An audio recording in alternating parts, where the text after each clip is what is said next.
Mani sauc Inga. Es esmu iespējamās misijas 4. iesaukuma dalībniece. Vasaras akadēmija tuvojas savam svinīgajam noslēgumam, respektīvi pēc 2 dienām, piekdien mums ir gaidāms izlaidums.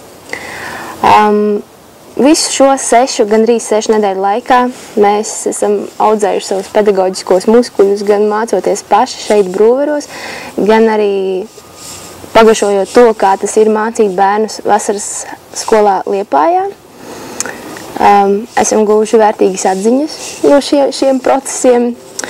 Jā, un šodien pie mums ir sabraukusi visa lielā iespējamās misijas saime, gandrīz visa, jo ciemos ir iespējamās misijas 2. un 3. iesaukums, kā arī vēstnieki.